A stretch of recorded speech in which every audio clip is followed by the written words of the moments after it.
So I'll just few thoughts I'll put up so that we can discuss. So first of all, as rightly earlier speakers told about the quality and quantity, Muslim of management schools in India. So if you look at the population, number is not at all the issue. We need to grow. We need to have many business schools in the country. And it is not a government initiative, according to me, it is initiative of the maybe industry houses and the trust they are coming up with the new business schools. I must say, very close to private sector, not the government. But the question is quality. Quality is an important concern, and countries are the movement and market is in India and China. So that is why we should go with huge number, but at the same time we have to maintain the quality. And today, if you look at, there are various bodies. Let us talk about IMA.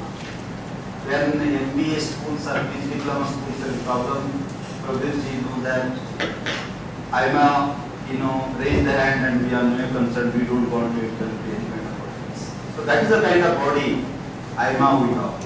So such kind of management representative associations. What is the use of such associations? We should not associate. Second one, if we talk about 50 helped a lot, and we have a number of discussions, seminar, and representation to the MHRD. But if you look at the AICT, it is, earlier we used to call Control Raj, 1990. So they only give the license. They think that is their job. But quality is important issue. AICT itself, we have acting chairman. So they ask the quality from the business schools. First, AICT set it right. First, they should have a proper chairman and all those things, and then they should think about the quality part. But today, probably, I think, as Sir has rightly said, unless until you touch the boundary, cross the boundary, we can't come out. ISP is the best example. Come out of all boundaries. Then that is why ISP became one of the top business schools in the world. So that is why we need to cross the boundary, we need to question. Otherwise, simply if we accept what AICT says, what norms are there, probably then we will remain in this world, and rest of the business schools globally, they will go ahead.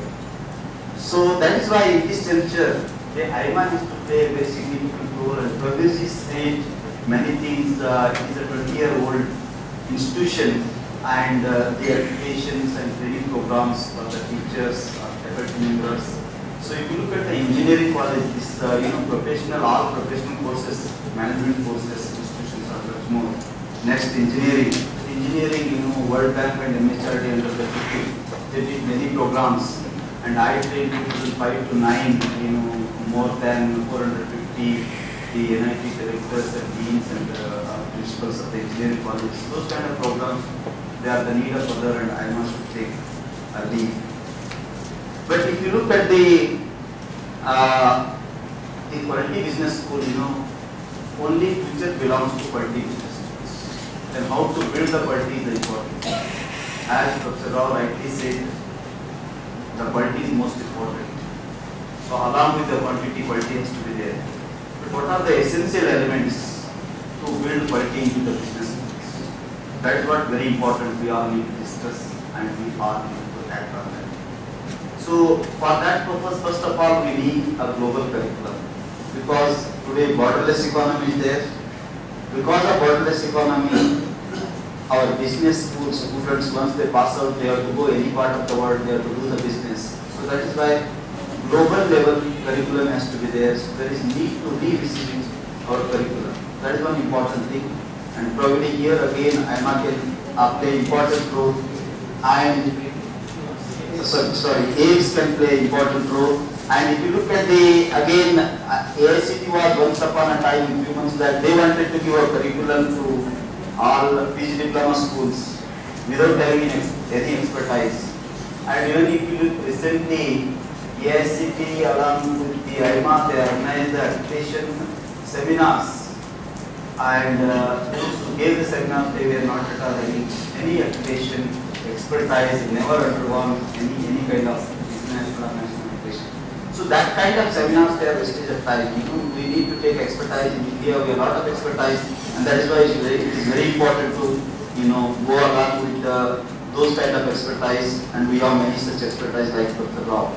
So that is why one is global curriculum. Second one is A faculty with credible research. Today, research has become important issue. If you look at all top schools in the world, they have credible faculty. Credible in the sense research focus, and which is the important issue today in India. And publications, that to international publications, is a major concern in Indian business schools. And you are our leaders, you need to promote research in the business school. Not only a training but teaching, we also cultivate the environment for the research, and then only that knowledge created will go to the students, and our school will come up as a top schools in the world. So that is why credible research is the most important one. And next, international exposure. Maybe international exposure in the sense student exchange program has become important. Beyond the classroom, what students learn, that corporate world is valuing more. So within the classroom, that input is there, any school will do. But outside the boundary of classroom, what students learn, that is most important today in this borderless economy. So that is why to build a global leader, they need to understand the cross-cultural, different nationalities, cross-cultural experience. That only comes once students from the business school go abroad and study along with the different nationalities, understand the culture and understand the different experiences of different students. That is what is most important. So that is why not only international exposure but cross-cultural experience is also most important to stand in the global corporate world, so that then only they can make a difference in the corporate world. Otherwise, why the corporate world should hire our students? The reason is they should make a difference. All will make to light on that much more. But I am just giving the example. So that is why it is very important for us to create a difference what we are doing. And third, as Professor Rao rightly said about the applications. So while working with MDI in Andaman, Ambaya, that is UK-based international accreditation, ICBIS also tried. But if you see all those accrediting agencies, basically they give certain suggestions for improvement as well as what we are. We really understand once you undergo the accreditation process.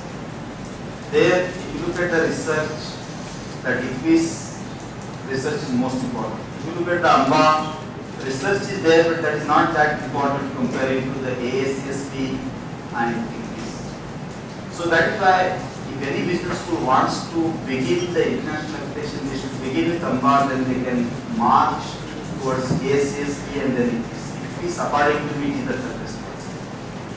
And no schools in India have got 5-year accreditations.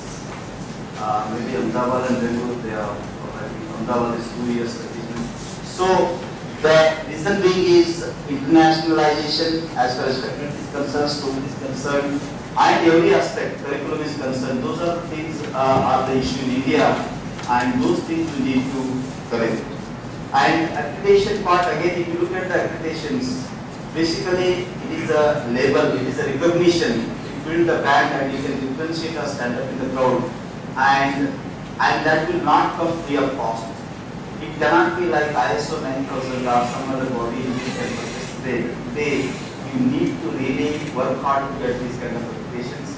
And as Professor rightly said, this AIMS is going for accreditation. Maybe we have more than 4,000 business schools, but maybe whatever the classification you do, 1, 2, 3, all the schools, different kind of accreditations probably you can plan, ABC or 1, 2, 3, 4 categories. Like CMM level 1, 2, 3, 4, in IT industry, same way we can come out with the criteria CMM 1, CMM or, accreditation level 1, level 2, level 3, level 5 will be the highest one, which is international. So this is the way one can initiate the quality improvement program for all the B schools, all the 4,000 business schools. We can have accreditations, maybe we can create different kind of levels.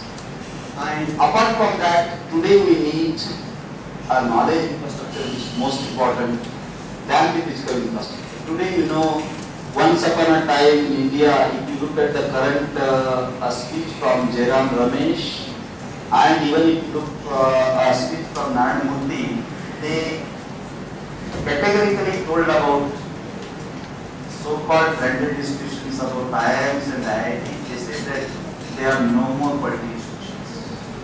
So that is why they are giving the opportunity to the institutions, or non-IIM institutions, or the private institutions, or Indian institutions coming abroad. They are now getting the opportunity to position themselves as a quality institutions, credible institutions, because future belongs to quality institutions.